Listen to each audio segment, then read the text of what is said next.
Hello friends, आज की इस वीडियो में हम लोग आईपीसी के रिविजन्स को कंटिन्यू करते हैं। तो हम लोगों ने चैप्टर 2 तक देख लिए थे हम लोग।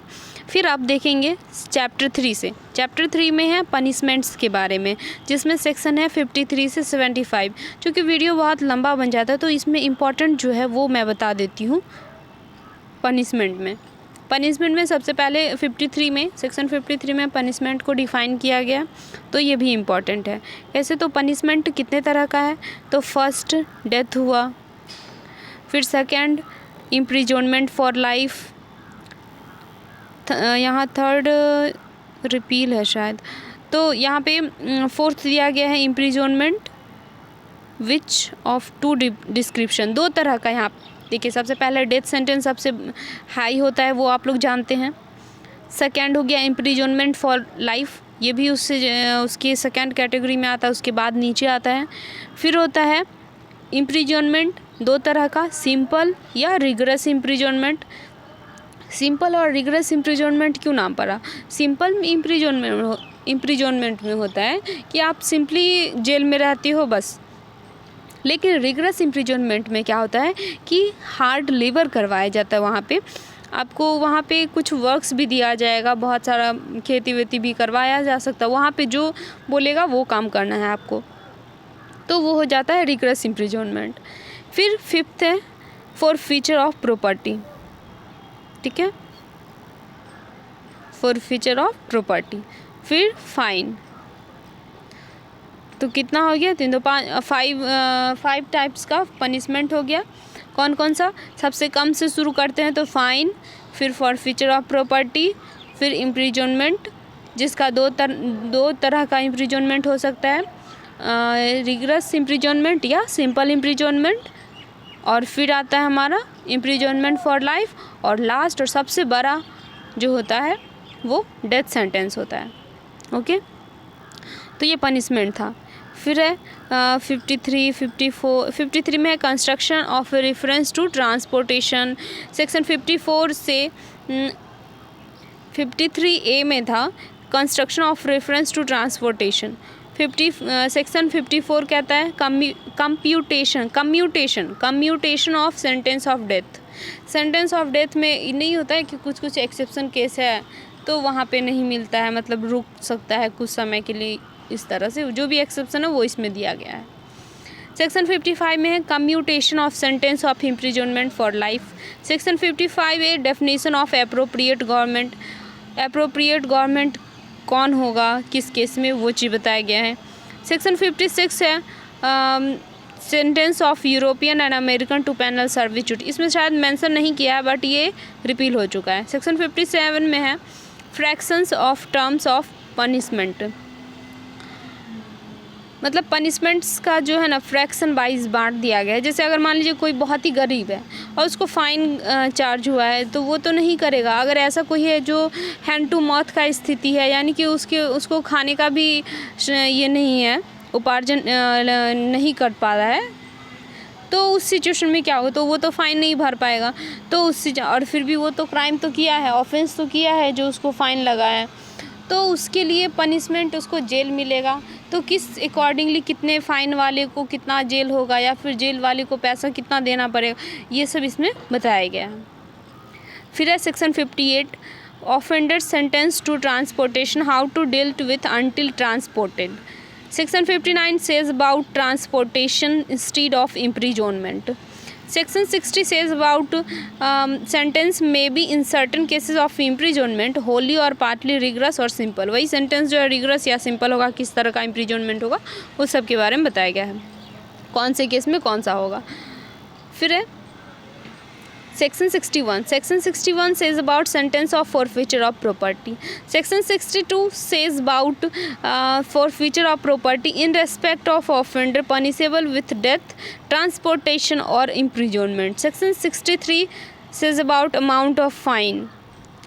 फ़ाइन कितने अमाउंट में देना है, नहीं देना, हर व्यक्ति के लिए तो सेम नहीं हो जाएगा। अगर हर जितना भी ऑफेंस है सबके लिए सेम फ़ाइन तो नहीं होगा, इसलिए यहाँ पे अमाउंट का भी डिफ़ाइन कर दिया गया है कि कौन से केस में किस तरह का अमाउंट, कितना अमाउंट होना चाहिए फ़ाइन का वो। फिर है section 64 section 64 says about sentence of imprisonment for non payment of fine. वही जो मैं पहले बताई कि अगर कोई पेमेंट नहीं कर पाता है फाइन का, फाइन नहीं दे पाता है, तो उसको कितना जेल का सज़ा काटना होगा वो।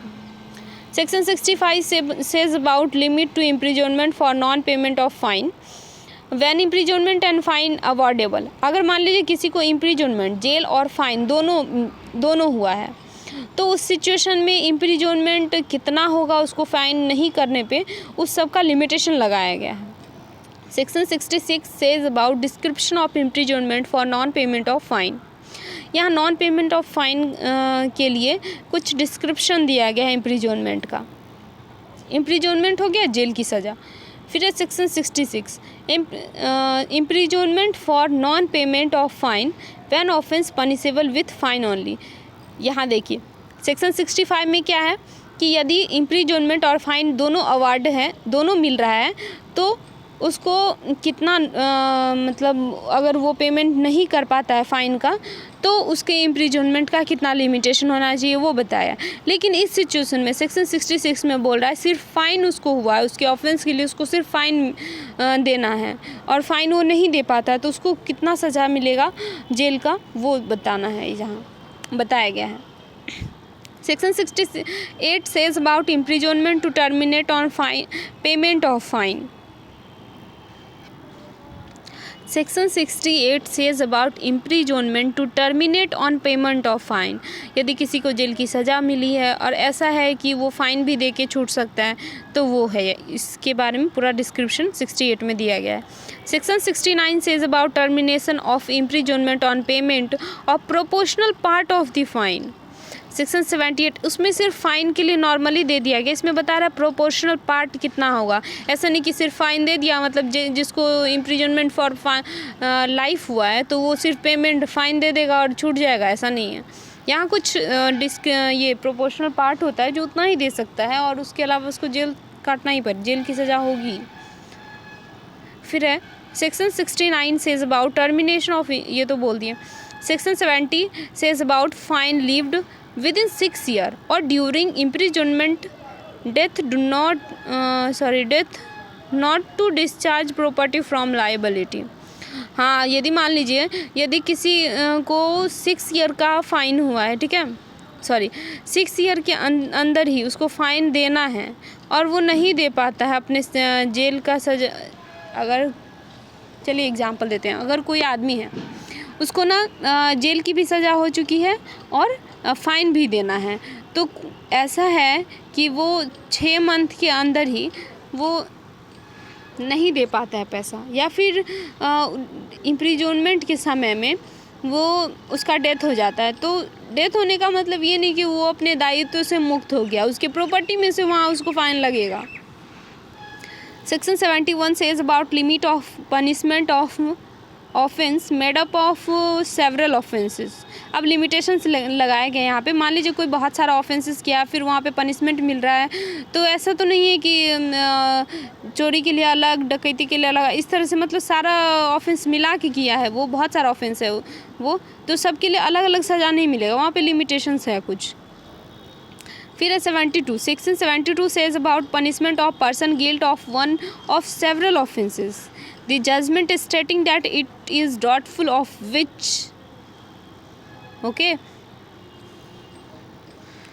देखिए इसमें क्या कह रहा है। In all cases in which judgment is given that a person is guilt of one of several offences specified in the judgment, but that it is doubtful of which of these offence is guilt he is guilt. अगर मान लीजिए कोई एक से ज़्यादा अपराध किया है, बहुत सारा आदमी है, मतलब सेवरल ऑफेंस के लिए उसको गिल्ट दोषी बताया जा रहा है, तो वहाँ पे कोर्ट डाउटफुल में है कि वो कौन सा ऑफेंस किया है, तो वहाँ पे पूरा ट्रायल चलेगा, फिर उसको पनिशमेंट दिया जाएगा, इस तरह से। यहाँ तो पढ़ लीजिएगा। और भी एक्चुअली ये क्विक रिवीजन है, इसलिए मैं उतना नहीं डिटेल में जाना चाह रही हूँ।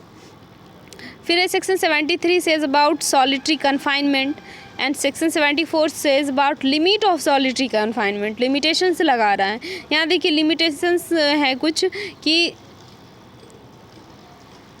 Not exceed 7 days in any 1 month duration. Okay, ये सब आप लोग देख लीजिएगा।